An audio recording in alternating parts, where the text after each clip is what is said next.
And welcome back to In the Can. We are very excited to talk to the, I have writers in the studio, first of all, so I'm very happy about that. And Rob Minkoff, for crying out loud.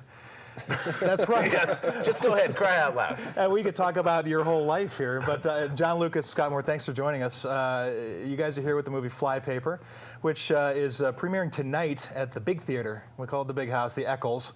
Have you guys seen the film with a big audience yet? Is this going to be a new thing? I know you've probably shown it to select few people who are going to like it anyway. Maybe there was a rough cut that was shown to a medium-sized audience, but we haven't seen it sort of with like the full audience and everything finished. Yeah, this is a big audience. This is going to, it's the biggest venue in the festival. They said it was 1,300 seats. 12,000. Oh, okay. It's the Rose That's Bowl. half. It's actually Yeah, the right. Rose Bowl. And they rope off the balcony for that. No, it's about 2,000, I think. 2,000? A couple thousand seats, yeah. That's huge. Yeah, are you guys doing a Q&A and all that stuff too? So Q&A and you're the actually going to have whole to answer nine for it. Okay. Yeah. Well, let's talk about this film a little bit. Our hairdresser's been talking a lot about Patrick Dempsey's hair in this film, which apparently is exquisite. Nice work there, by the way. Thank you. There will be awards. Yeah, there will be hair awards off this. Yeah.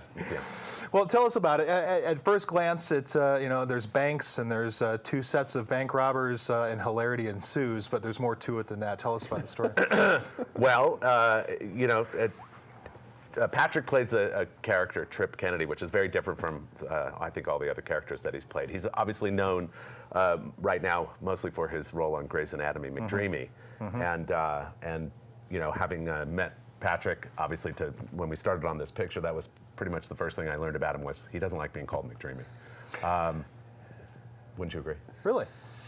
Sure. I've been sworn to silence over there. Sworn to silence, exactly. Anyway, so he plays a role, Trip Kennedy, who's got some issues. He's got some psychological problems, and it sort of adds an interesting spin because when he ends up in the bank, he actually has to become kind of the sleuth of the story because it not only is a bank heist movie, but it's actually a whodunit. Right.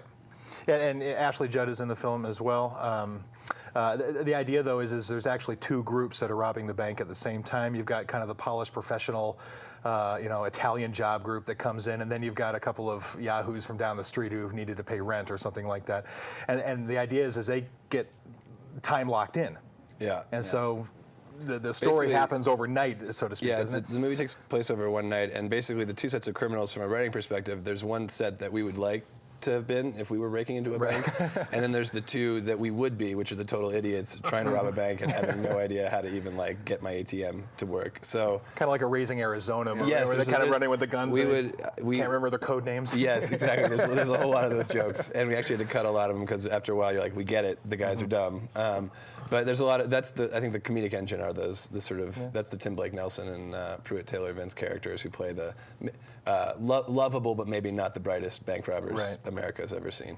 Yeah, well, we like our bank robbers to be stupid, actually. It's sort of that, it's the clash of the two styles, like the bank robbers who know what they're doing and the idiots, and this movie is a lot of that you have the director of The Lion King, the writers of The Hangover, and the star of Grey's Anatomy, and you sort of mash it all together, and it's like, what the hell's going on? And that's what you feel when you're watching the movie. You're like, which begs the question, how much of the film's budget was actually spent on drugs and booze? That's a good question. Maybe you don't want to answer that, at least until the accounting comes down the pike, right?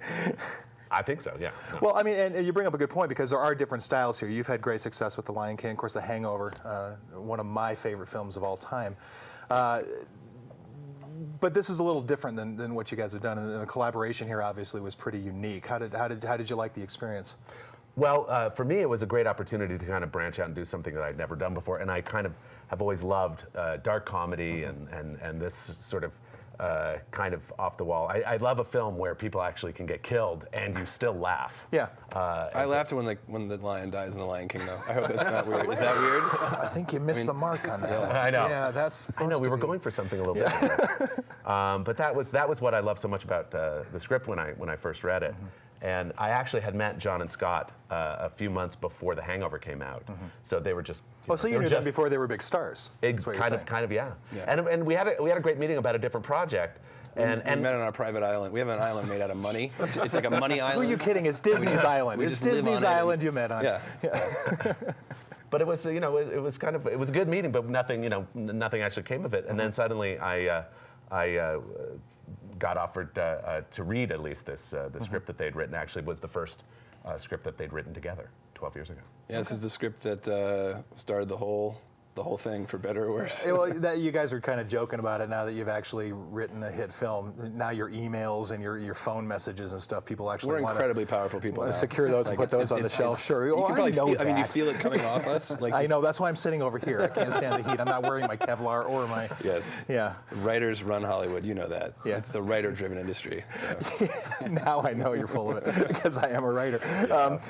When you had the finished project in the can, were you happy with it? Did it come out to be what you wanted it to be? Or? That's interesting, because when we found out that we actually got accepted to premiere at Sundance, we raced hell for leather to get the movie finished, and literally we mixed the film like 3 days ago. Really? We literally just finished the film. So it's going to be really a premiere for you guys tonight too. Yeah, I have no yeah. idea They what haven't we're seen doing. this. We're They excited haven't to see seen what it looks like.